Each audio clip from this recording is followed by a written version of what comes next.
BYU falls to Arkansas, and folks, there are a whole lot more questions than there are answers. We're trying to break it all down on Postcast. You are Locked On Cougars, your daily podcast on the BYU Cougars, part of the Locked On Podcast Network. Your team every day.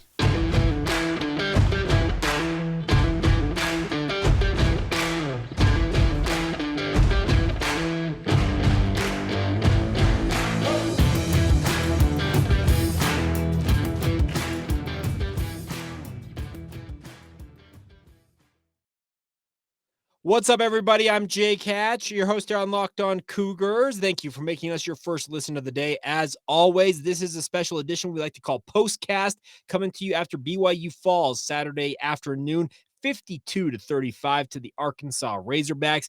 And yes, this is coming to you. I'm recording this past 11 o'clock. Here locally in Utah. This game has been over for 6 hours plus at this point, and I'm finally just getting to this because frankly, I've been trying to think about what angle I wanted to take with this postcast. And also, I'll admit, I wanted to watch the entirety of Utah and USC. That was a game I was looking forward to watching and was able to sit down and watch that. Congratulations to the Utes, by the way. Huge win for them on their home field, beating the USC Trojans. Now, that's not the point of what we're doing here. We're talking about BYU, and they fall to 4-3 after losing to Arkansas. And frankly, this was a game that BYU's defense needs to shoulder the majority of the blame for. Are there things that the offense has to answer for? Absolutely. When you lose the turnover margin 3-1, obviously your offense bears some responsibility in all of this. But BYU's defense, their inability to get stops in this game in any moment, is crippling to BYU's chances in any game that they're playing at this moment. I'm going to throw up this graphic here. It is the team stats. Comes by way of ESPN.com. Most of you probably seen this already, but I wanted to look at a couple of key things here. I'm actually going to make this maximize the window here so you can see this. Now, first things first, 34 first downs. Okay, that's not a great number. You don't want to give up 34 first downs no matter who you are. Now, 644 yards, not great either, because that's just an abysmal number. Anything north of 500 yards is just atrocious, and BYU gave up 644, and had Arkansas decided they wanted to pile on some more, they probably could have, it felt like, in this game. 367 yards passing, 29 of 40 completion percentage, yards per pass, 9.2. That's a great number there for Arkansas. 277 yards rushing.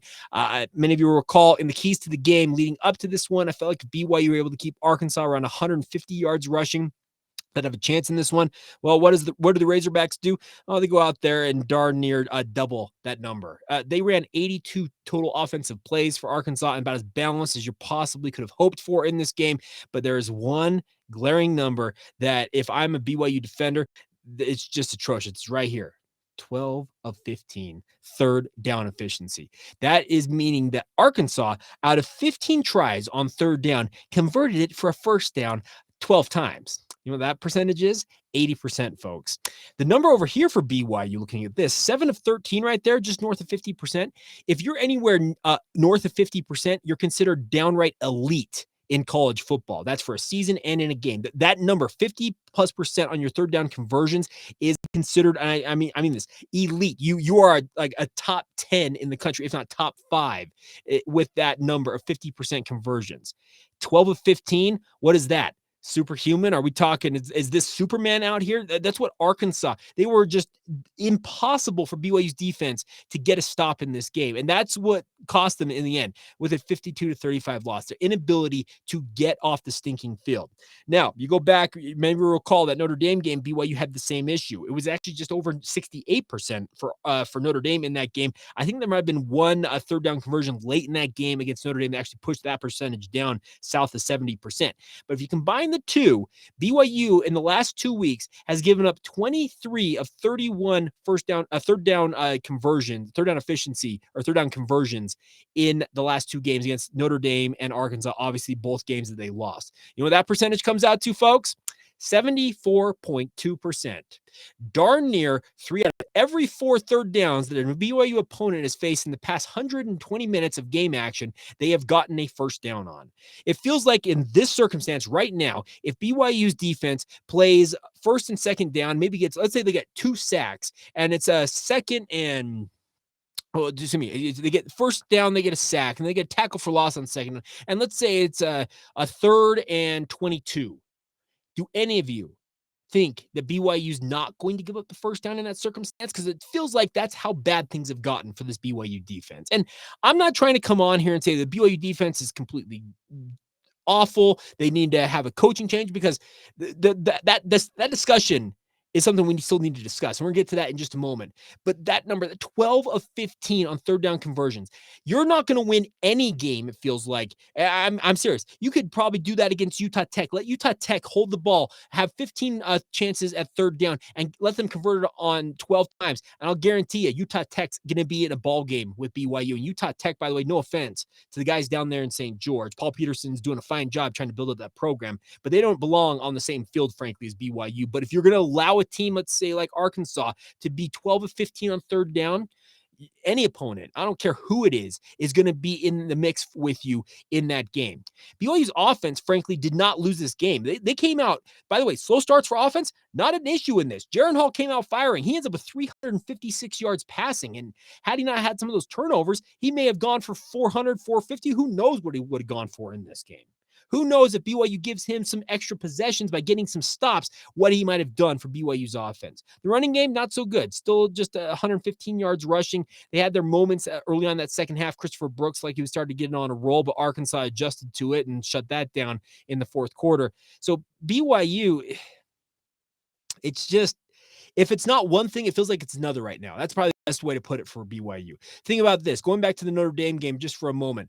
BYU, their offense struggled. Jaron Hall didn't practice at all in the lead up to that Notre Dame game, and he looked like it. He had 120 yards passing in that game, and BYU's offense, despite their defense giving them the ball back in multiple circumstances with a chance to go down, and in the end have a chance to tie it, they were unable to do that. The offense kind of failed the defense in some circumstances. I know that that Notre Dame still had almost 600 yards of offense on their own. So the defense was not blameless in that game, but they came up with some big plays, some big turnovers that gave the BYU offense a chance, and the BYU offense couldn't get it done against Notre Dame. In this game, BYU's offense was doing everything and anything they wanted to, it felt like, in this game, and the BYU defense let them down in this circumstance. We're 7 games into the season, folks, and we still have BYU making just some comical errors. I'm going to downsize this screen. I'll bring my face back up here if you're watching this on YouTube. But the bigger thing right now for BYU is they seemingly cannot get on the same page and work in concert as a team. And that is just, frankly, it's abysmal to watch. If you're a BYU fan right now, what confidence do you have in this team winning any game down the rest of the stretch run of this season? Okay, Utah Tech, it should be a gimme, and it will be. BYU will be favored. It'll be a 99% chance to win, 99.9% chance to win. But any other game out there, what confidence can you have in this BYU defense to get stops, to get the ball back for the offense? What confidence can you have? If you have that confidence, I'd love to hear it. I'd love to hear your take on that, because frankly, right now, I don't have that confidence in this BYU defense. And is it on coaching? Partially. Is it on the players? Partially. Is Kalani Sitake burying his head in the sand and decided, you know what, I'm just going to let things roll how they are? I don't think so. I think Kalani is frustrated as anybody. He said in the post-game press conference, I have, quote, decisions to make, unquote, as a head coach here. Does that mean he's going to fire Ilaisa Tuiaki? Heck if I know. Is he going to fire Ed Lamb? Heck if I know there. Is he going to make a change and install himself as defensive coordinator a la Bronco Mendenhall was in 20 whatever it was when his defensive coordinator quit on him mid-game against Utah State? I don't know. He had no problem firing Ty Detmer. I've seen, trust me, plenty of you tweeting that at me. He had no problem canning the BYU legend Ty Detmer when the offense wasn't working. Why is he not going to fire Ilaisa Tuiaki in this circumstance? Folks, I'm not paid the big bucks to make that call. I don't have any influence over that. Do I think a change could do some good in this circumstance? Possibly, but it also could fracture this team irreparably. That's also the other side of this. You could make a move, a drastic move that Kalani Sitake may feel like he needs to make, but at the same time, it might have the law of unintended consequences come into effect. It very well could fracture this team. Could be guys that are loyal to Ilaisa Tuiaki or whoever, Ed Lamb, no matter who it might be. That could also happen. Frankly, this team could fracture right now. This could become an offense versus a defense thing just based on how things are going for this team right now. BYU feels like they're at like a crossroads right now. Is this team going to rally together, figure it out, and make a run here as the schedule gets significantly weaker on paper as they head to Liberty next week? They've got ECU the week after that, Boise, Utah Tech, and then Stanford. Like the final 5 games here on paper are probably the weakest part of BYU's schedule. Are they going to make a run here and end up 9-3? But maybe so. But at the same time, if this defense is going to play the way they're playing right now, there's little to no confidence that BYU is going to be capable of winning any of those games unless they're going to win them in a shootout, which, by the way, the offense right now looks like it's more than capable of playing in a shootout like this if they're given the requisite amount of touches.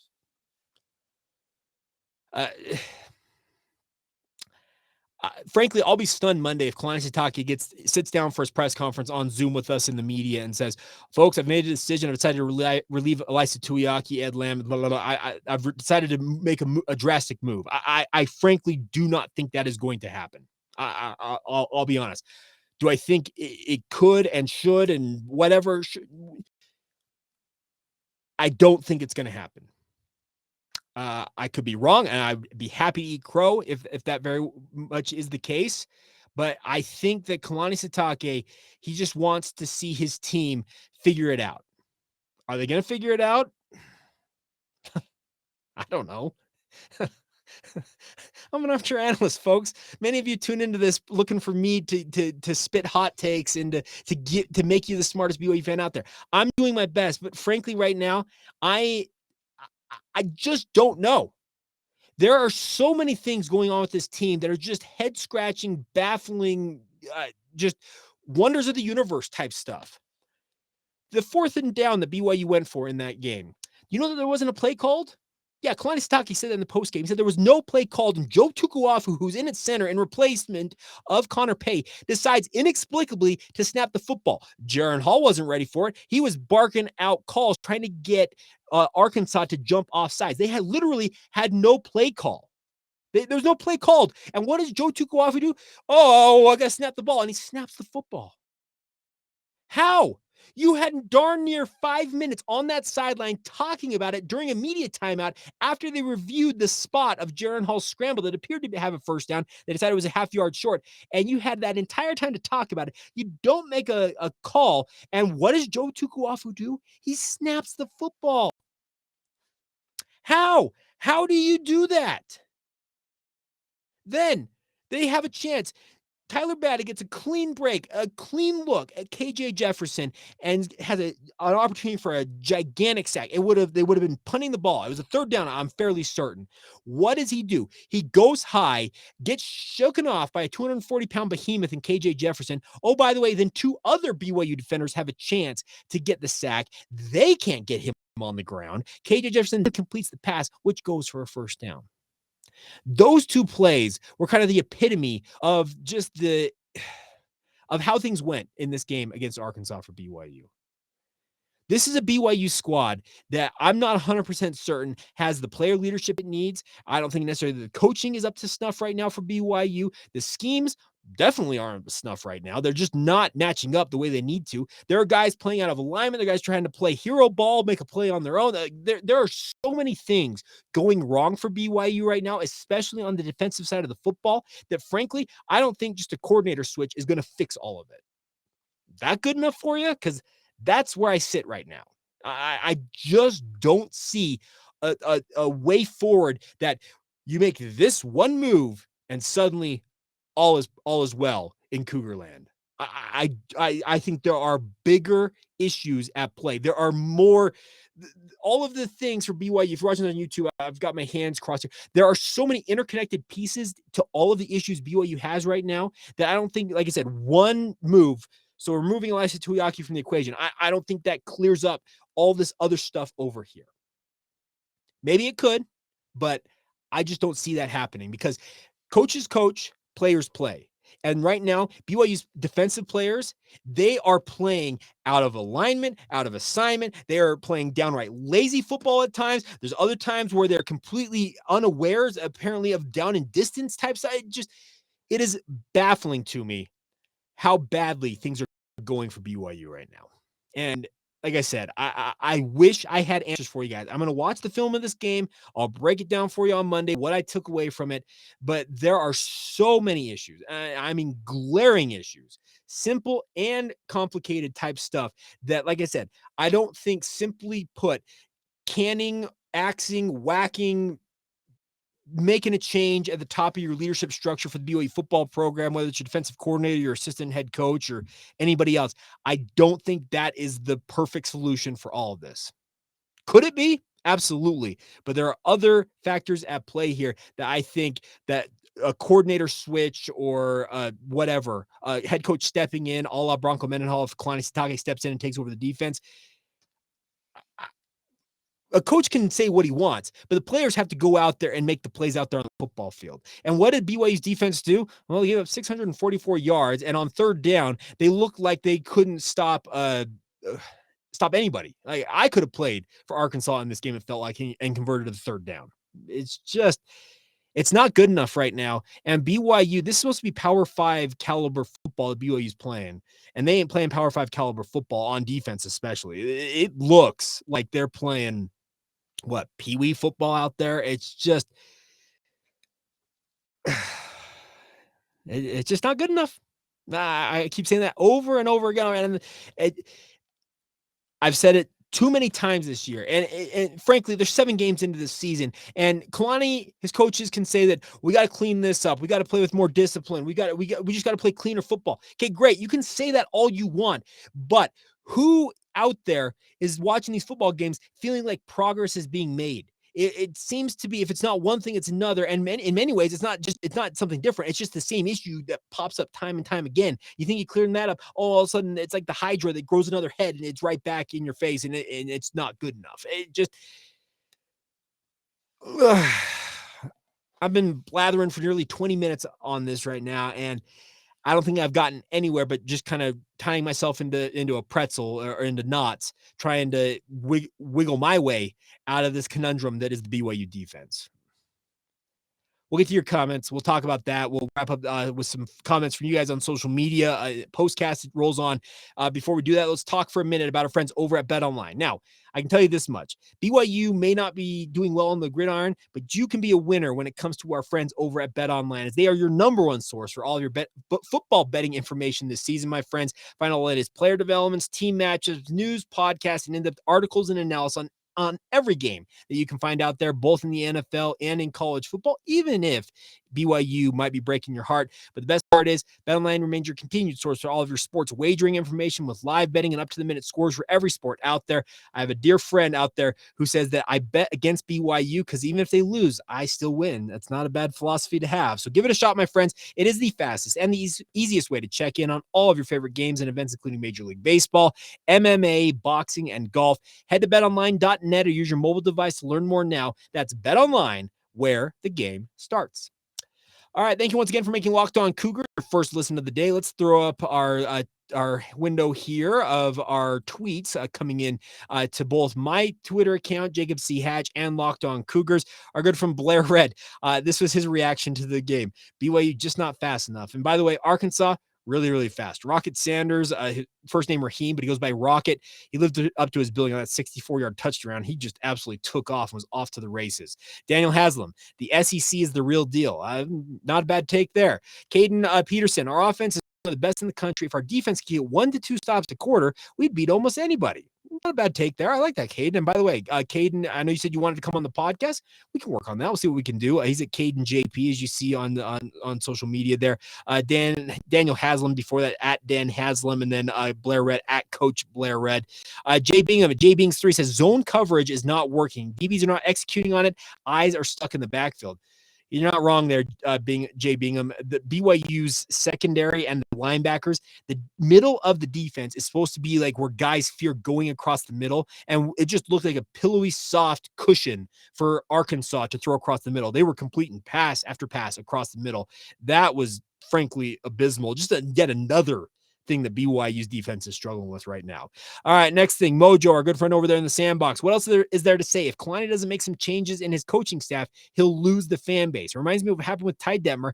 Got to a point where there was really no other option. I think we're there. Maybe we are, Mojo. Like I said, maybe we are at that point, and Kalani Sitake will stun me and make that change. But I'm not counting on it. Let me just put that. I'll take you back to 2017. In multiple post games that season, as things were getting worse and worse on offense, Kalani Sitake said multiple times, "I know what I have to do, and we'll see if we can get it done," or something to that effect. I know what I have to do, and he said that time and time again in post game, and all of us were like, "What are you talking about? You're not fixing anything. What are you talking about?" Well, ultimately, he decided to make that change. Literally, I felt like the minute they got back from Hawaii at the end of that 4-9 debacle, he cans Ty Detmer and the entire offensive staff. That we found out that's what he had been talking about. I haven't heard that same type of a deal until this game when he said, "I have to make decisions." That was the first time I have heard him talk about anything like that in the post game from today's game. Next one, Matthew Reeder at Matt Rita says, someone needs to ask the coaches direct questions about defensive schemes. Matt, I've tried.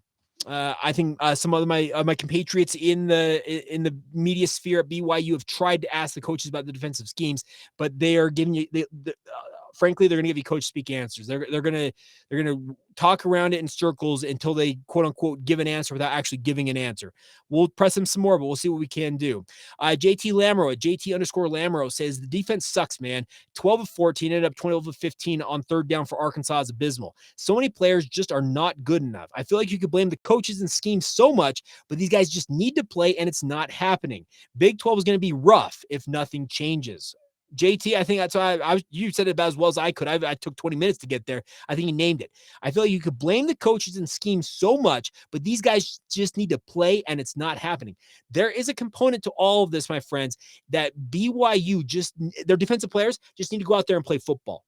They're really that is something that absolutely has to happen. They just need to go play ball. And it feels like they are just so tight in certain circumstances or trying to play hero ball at the same time. There are guys, I saw it live. There were multiple instances where a guy was trying to make the play of like 3 or 4 other guys and not doing his job on a play, and it broke down, and Arkansas got a big gainer from that. Chase at C-Stu, how many more games does this guy get to coach on the defense? And it's a gif of Elisa Tuiaki. I don't know what to tell you, Chase. I don't have an answer there. Kyle at Kylo Hen, Tuiaki's never been good. He needs to go back to the Big Sky, not the Big 12. Really bad defense. The defense wasn't good enough. You're right. Tuiaki cannot be stopped at Y for Life. I was thinking if we could be a 38-24 type of game, but I was thinking there'd be control and method. I was surprised to see the defense just completely come undone, and I don't know why I let it surprise me every time. All right, Y for Life. I can respect that because I get where you're coming from. You'd like to think that BYU would figure something out, but they haven't, and that's tough enough. Next one up here, Jordan Wall, Jordan Wall 141. This D-line couldn't create enough pressure to bust a grape. It's time for a major overhaul. Okay, the pressure, it was another issue in this game. BYU brought 4 and 5 man, and they just couldn't get to KJ Jefferson. He only 29 of 40 passing. This is a guy who is known more for his running than his passing skill, folks. And BYU made him look like an absolute gunslinger out there. I'm scrolling over some of these because a lot of them are repeating.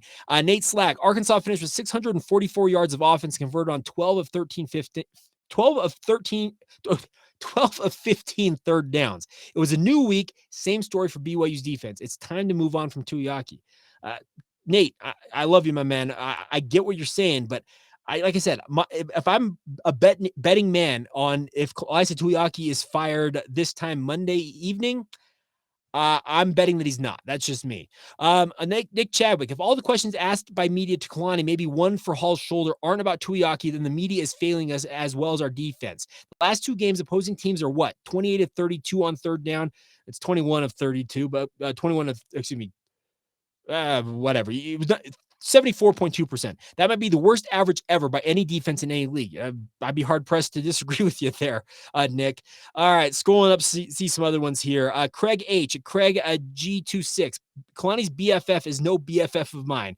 Have guts and make the change. Release Tuiaki. Crappy clock management at the end of the half. That also, BYU runs a play, then lets at least what I counted 8 seconds run off before deciding to call timeout when they had a chance to maybe get some points right before halftime. They weren't on the same page. That's sophomoric and just inexcusable. Those type of errors should not be happening. You need to have a clear, concise guys. We're trying to move down the field quickly here to get a first down. If you get out of bounds, we're going to spike the ball. That's what you guys need to know. But it seemed like guys were not on the same page, and that it's not good enough. You have to clean that up. Next one. Let's see here. Scrolling up some more. Pam at Hayseed 68. Our offense did well. They have to be frustrated with the defense, though. If coaches don't change, what can we do? Well, Pam, what you can do is if you're a big enough donor, you withhold your money. If you're a fan, you turn off the TV and don't watch the games. That's really all you really can do. And so that's the tough part about this.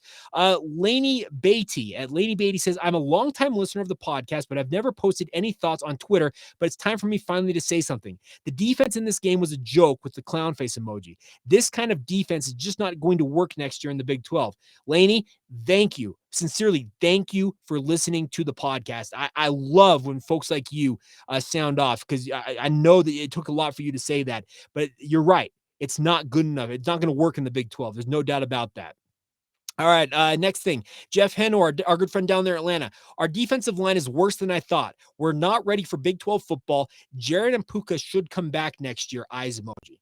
Now, Jeff, that last one, Jared and Puka should come back next year. Eyes emoji. Sure, you'd like to think so, but what makes them want to come back if this defense is going to fail them repeatedly? What makes them think, yeah, you know what I want to do? I want to run it back and have to play in some shootouts once again. I'm going to get plenty of stats, but at the same time, my defense is going to make it so I have to literally score on every down, every drive, it feels like, to have a chance to win. I don't know. I don't see why you would want to stick around if that's how things are going to go. Our friend Tyler Bergen at Yahoo Bugster. It's run its course. Be done. Nothing about these changes are working. Teams have figured it out by countering with a hurry-up offense. Please, for the love. I think what Tyler is referring to is he wants Elisa Tuiaki out. I don't think that anything I read on these are going to tell you guys anything different. I think everybody's on the same page there, but let me go back to my point. What I'm seeing, this is just my observation, is that I don't necessarily think a defensive coordinator switch right now is going to fix every single issue. Would it fix some issues? Yeah, probably. But is it going to fix all of them? I'm not 100% certain of that. All right. Next one. Let's see here. You already know. Fire the quote defensive genius. I don't know where the defensive genius thing came from. Ryan Moon. That's Ryan Daniel Moon. Maybe somebody made that comment and I missed it, but maybe so.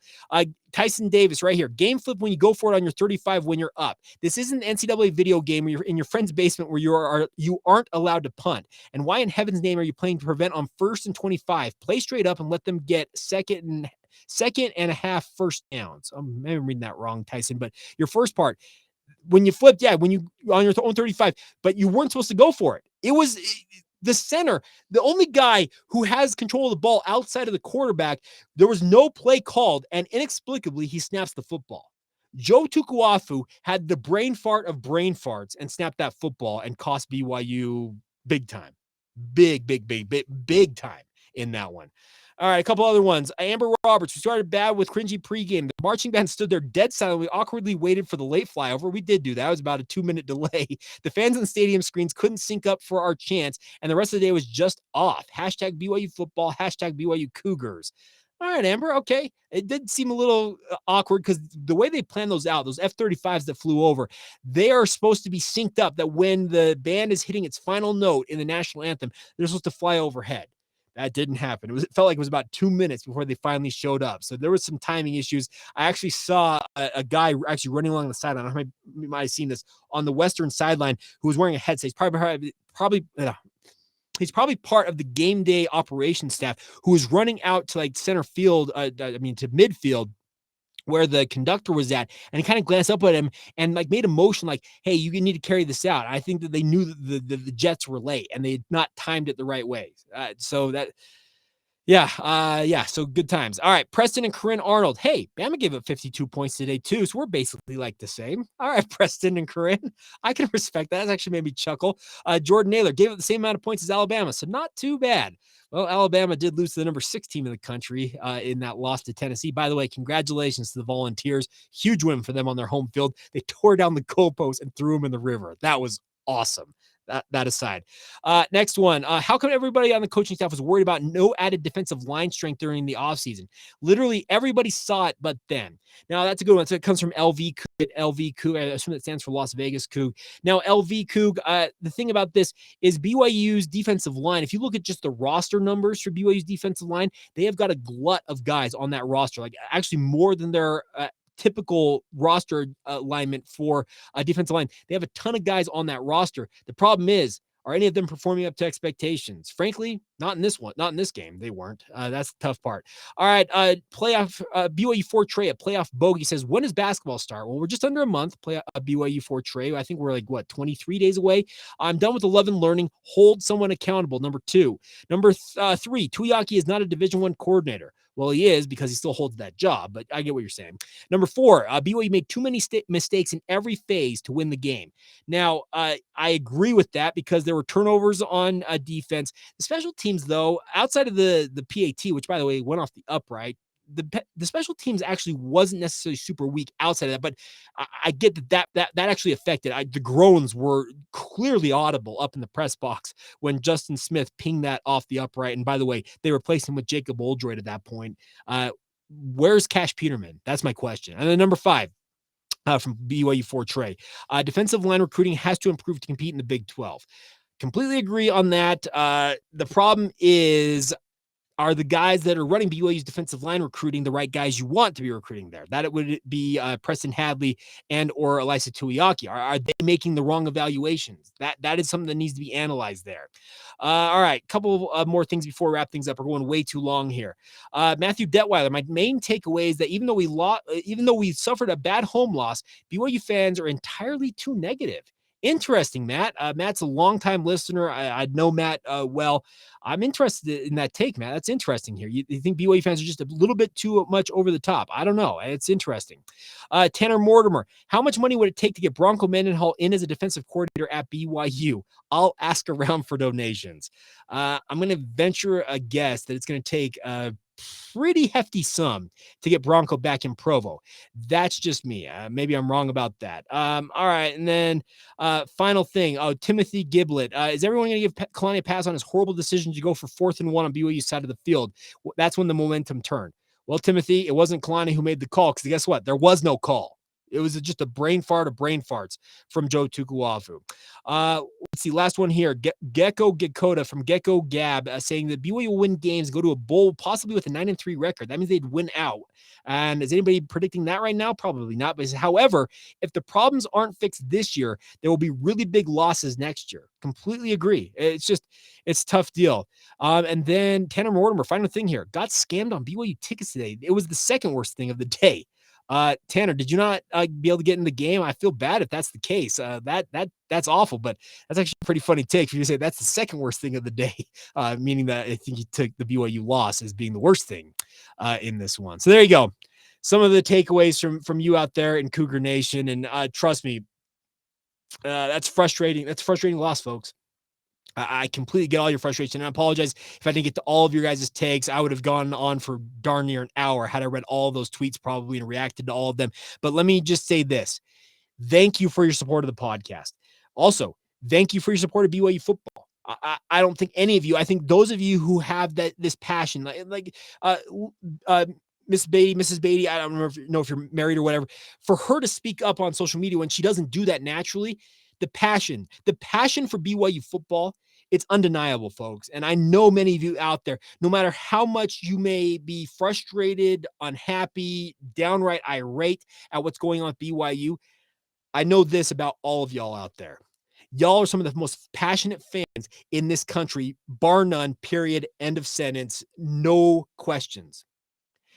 Y'all are the special sauce that makes what BYU football what it is. So thank you for your support. Thank you. I'm not a spokesman for the BYU football program. I work independent of all of this. I don't speak for my employer. I'm wearing my KSL sports hat today. I was wearing my KSL Sports Zone polo for work at the station. I don't speak for them. I don't speak for BYU in general. I speak for myself, me, myself, and I. And I'm saying thank you to all of you for your passion, your support, and just your I don't know. Just thank you for being who you guys are out there, because that passion, that's the special sauce that makes sure that BYU will always be relevant. Now, will it be relevant in the sense that your team's always winning? Not so much, but you guys are dyed in the wool, true blue fans of the highest order. So thank you for that. All right. You know what? I need to stop. It sounds a little too hokey, but you know what? Thank you for being out there. Thank you for support of the podcast. I will be breaking this down. I'll have some notes for you guys on what to take away from this film review. And then we look to Liberty. BYU is going to make a long trip across the country to take on the Flames. And right now, there is a whole lot going on with this program, and not a lot of it is good. So, especially on the defensive side of the football. Can they find some answers? We sincerely hope so. But at the same time, are you expecting that? I don't know. Interesting week ahead, and we will have it covered for you. That's what I can promise you. I will be here every single day. I ain't stopping. I don't think any of y'all are stopping. So thank you for your support as always. That'll do it for Postcast. Have a great night. This has been the Locked On Cougars podcast. See ya.